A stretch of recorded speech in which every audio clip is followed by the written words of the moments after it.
Erev Tov Rabotai, we're continuing with our Mishna Yomi, Masechet Kilayim. We're up to Perek Tet, Mishnah Aleph. Today's Mishnah is Zerun Nishmat, Neria ben Svetlana, Aranbai, Menuchato Began Eden, Amen. This last chapter of Masechet Kilayim is going to discuss Kilayim of the garments, which we commonly refer to as Shatnez, which is the prohibition on wearing a garment made from a forbidden mixture of materials. The Mishnah is going to identify which types of materials are considered shatnez when combined. En asu mishum kilayim elet tzemer upishtim. No material is prohibited because of kilayim except for a combination of wool and linen. A combination of any other material is not kilayim. The Mefarshim explain, the Torah says, Lo tilbash shatnez tzemer upishtim yachdav. Right, you shall not wear shatnez, wool and linen together. That's the Torah law. The rabbis came and prohibited a combination of other materials as well, like we're going to see in the next Mishnah, but biblically all it is semer upishtim yachdav. Now, Rabotai, the Rav explains to us when it says wool, it's referring to sheep's wool, not the thread made from hair of other animals like goats or camels, even though we also call that wool. We're referring to sheep's wool, and linen is made from the flax plant.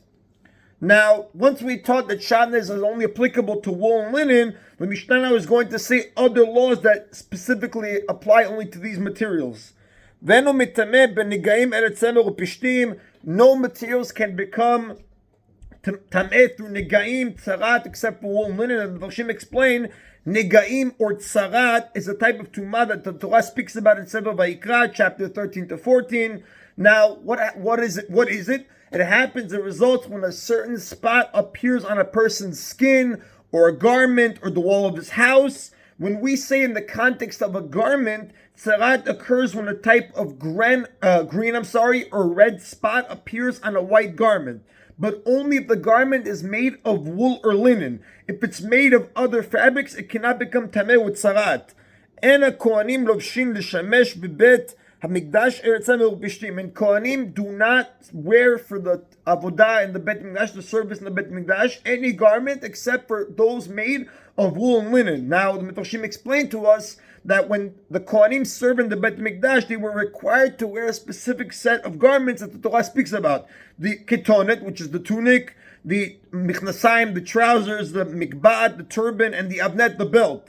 Right? All the tunic, the trousers, and the turban were made of linen, and the belt was made of a mixture of wool and linen. Now, even though the belt was shatnez and you cannot wear it, a regular person would be able to wear it, the Torah specifically gave permission and actually commanded the Kohanim to wear it while they serve in the Bet Mikdash. The Mishnah is referring to ordinary Kohanim who only wore these garments. The Kohen Gadol wore an additional 4 garments, some which contain other types of threads. So the Mishnah was specifically talking about ordinary Kohanim, not the Kohen Gadol. The Mishnah is going to go back to the laws of Shatnez. It's going to discuss whether a mixture of wool and any other material can be combined with linen. Tzemer gemalim v'tzemer rechelim sheterafan ze bazeh.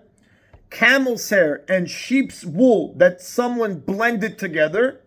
Imrov mina gemalim mutar. If the majority of the mixture is from the hairs of the camel, it is permitted to combine it with linen, because the smaller amount of sheep's wool is mivutal, it's cancelled out, nullified by the camel's hair, and we look at the mixture as if it only has camel's hair, which is allowed to be mixed with linen. That's what we call bitul berov, right? Nullification by majority. That when you have two things that are mixed, the majority substance cancels out the minority one, therefore the smaller amount of wool is cancelled out by the larger amount of camel's hair, and the mixture we view it as only having camel's hair, and that can be combined with linen. However, if the majority of the mixture is from the wool of the sheep, then it is asur to combine with the linen. Why? Because if you combine it with linen, the mixture is not going to have wool and linen, and you're not allowed to wear that, right? Obviously, there's no isur. We learned in the first Mishnah of the last Perek Chet, there's no prohibition on making shatnez. It's only forbidden to wear it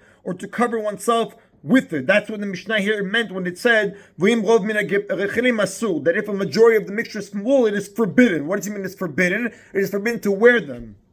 Likewise, if the mixture contains half camel's hair and half sheep's wool, it is forbidden to combine it with linen. Why? Because in the previous case, in this case, the camel's hair is not the majority, and therefore cannot cancel out the sheep's wool, and therefore the mixture cannot be combined with linen. The Mishnah continues, V'chen apishtan v'kanbos sheterafan ze bazeh. Same halacha applies to linen and hemp, which is a plant-derived material similar to linen. If someone blended them together, same halacha. If hemp is the majority, the mixture can be combined with wool because the linen is canceled out by the hemp, and the mixture is considered to be only hemp. If, however, the hemp is less or equal to half of the mixture, so the mixture is considered to have only linen and cannot be combined with wool again, because the hemp is either equal or less than the majority. That is in Rabotai Mishnah Aleph. Mishnah Bet is going to continue. We just said that midoraita you're now to wear tzemer upishtim yachdav. The rabbis came and forbade other combinations that resemble wool and linen. Hashirayim v'kalach en behem mishum kilayim, silk and kalach, which is a type of material that resembles wool. It's a substance that you found. It was generally found near the sea. It has like a golden color and is very soft like wool. As the Rab explains it, they are not subject to the Isur D'Oraita of Kilayim. However, the Chachamim the rabbis came and forbade it. Why?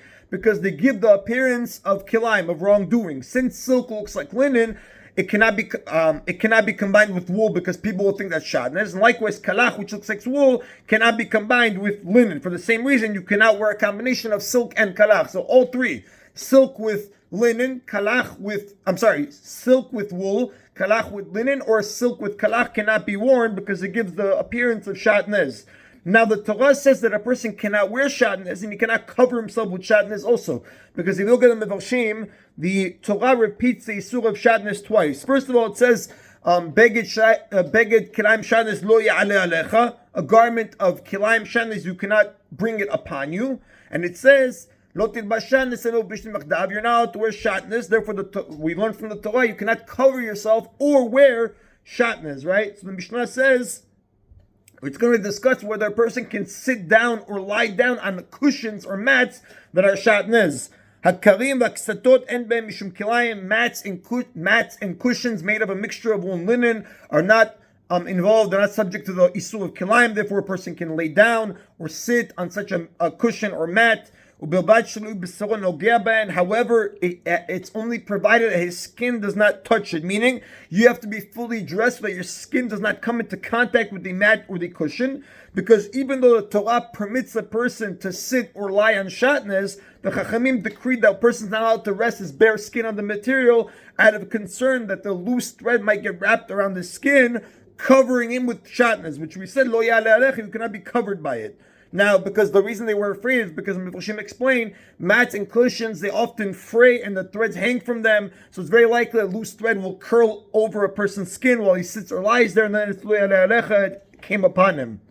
Now, the Mishnah is going to discuss if a person can wear shatnez in an unusual way. And aray kilayim, there is no permission to wear kilayim, even aray, even temporarily, casually, meaning a person cannot put on a garment of shatnez even for a moment.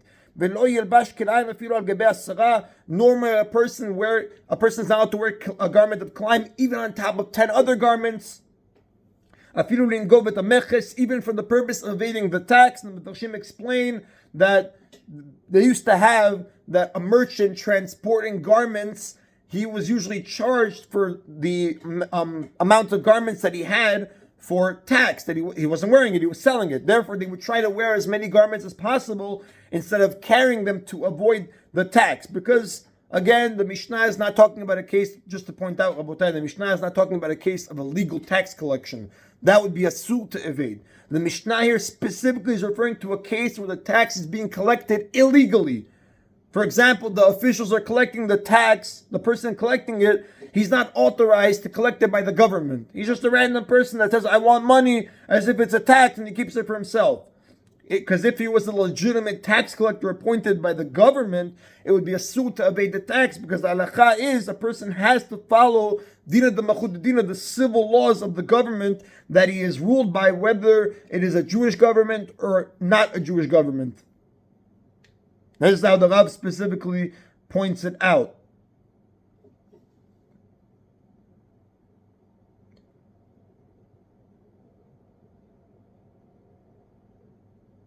So the Mishnah is telling us that if he is transporting a garment that is shatnez, he would not be allowed to wear it to avoid this tax, because even though he's putting on the garment simply to avoid the tax and he doesn't want to use it as an article of clothing, it nevertheless is forbidden to put it on. That is the end of this Mishnah. Baruch Adonai Le'olam, Amen v'Amen.